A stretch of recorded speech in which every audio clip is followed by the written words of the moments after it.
So I went to Whedoncon, and everyone's asked me what that was like because I got to speak on a panel of Buffy podcasters because I am a Buffy the Vampire Slayer podcaster. As you can see there, I'm on the right. I'm one of only 2 males, and definitely the oldest person there. It looks like I'm a single Mormon dad about to go on a really long road trip. So the panel was hosted by Jessica and Quincy, who run the Sunnydale Fanfiction podcast. There were 3 other Buffy podcasts, J&L Watches, Buffy Speak, and Get Slayed. It was pretty cool to hang out with a bunch of people that are all doing the same thing, and as it turns out, for very similar reasons. Every TV podcast is a group of friends that want to hang out, and I think that's awesome. That's what every TV podcast should be. And so it was crazy to see that there was actually a TV podcaster that had a sponsor or was actively looking for more sponsorship. That's weird, right? Like, it's just about hanging out with friends. But then you could also make money, I guess, doing it. And, like, that's cool. It's just cool.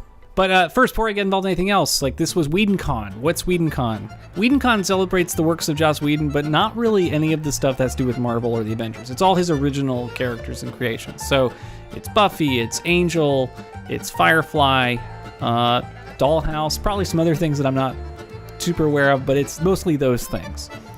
Though it's in an interesting place right now because if you follow Joss Whedon stuff, well, last year there was like this controversial thing where his ex-wife wrote a letter, a public letter, basically talking about his infidelities. I feel like it's a classic situation that we all find ourselves in as fans of art. As I understand it, and like, you know, if you're a big fan, you know better, please correct me. Like, this is just what I've heard doing the show. I've done no reading to justify this. This is just like a fan opinion.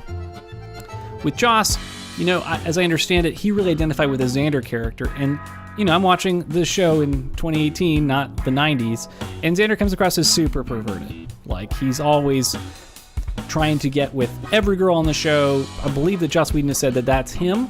And so if that's the case, then, like, he's, you know, like, living through that character, then that it kind of makes sense in a way. If you're not really knowledgeable of Joss Whedon's work, it really does negatively impact it because his work is seen as being really feminist. So, that said, Whedoncon is a celebration of Joss Whedon's work, and Joss Whedon was not there. That's, I guess, the point, right? You would expect, like, if there was a con called Polycon, I would go. I don't care how famous I get. If there's a con called Polycon, I'm going to go. Unless I have a bunch of sexual allegations against myself, in which case I will probably not show up. Or if my wife is saying crazy shit about me. I believe that Joss Whedon has attended this con in the past, but it makes sense for him not to attend now. Now is not like a good time for him to connect with fans. And I don't think fans are ready for that either, because I think that conversation is so loaded and it would be really hard to have that reckoning. But Whedoncon still happens. So one thing that's really annoying about being a virgin and watching a show with people that are super familiar with it is that they know what's going to happen next. When you watch a show with somebody who's super familiar with it, when that bit character that they know is going to become a big thing later just appears on screen for a second, they get excited. And what's annoying about that is, like, so Mercedes McNabb, who is the actress that plays Harmony, was at Whedoncon, and I got to go to a panel that she was on. And I was excited to ask her a question about it because in season 3, the end of season 3, she dies. It totally appears that she dies. Her character is killed. And I really wanted to know from her perspective, like, as an actress, did you know that you were going to be on the show again? And she didn't. Of course she didn't. The writers later figured out to put her into a show, and she said she was so excited when Joss called her. And they turned her into a more prominent character on the show, and that's awesome to write a character into the show like that. Was it planned all along? Who knows? Probably not. Normally, I don't care what actors think, and so that's the crazy thing about going to a con like this, where there's so many actors from different Whedon shows, is like, I don't care what actors think. I went to a panel that James Marsters appeared on. Marsters plays Spike, who's a very important character in the Buffy universe. And it was very interesting to hear him talk about the craft of acting in the context of how being on a TV show, it's like you're creating a meal.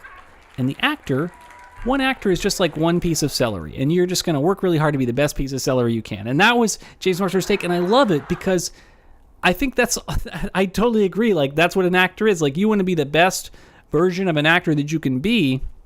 But beyond that, like, what are you going to do beyond that? Like, you don't write the show. You appear on the show. You say your lines. Like, you try and inhabit a character, which is great. When I think about the people that I'm interested in talking to and learning more about, it's the creators versus the actors. Seeing an actor is exciting.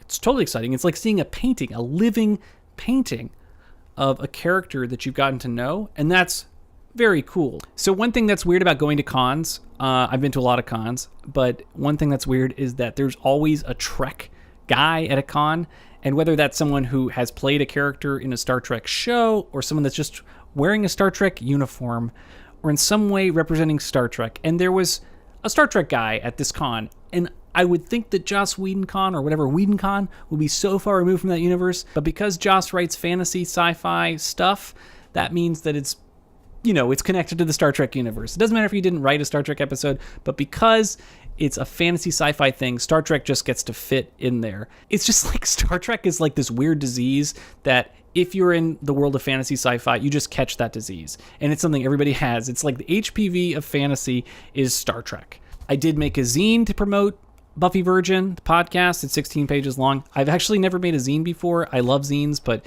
super fun to put this together. The zine contains mostly art, stuff that you could see on the Buffy Virgin Instagram.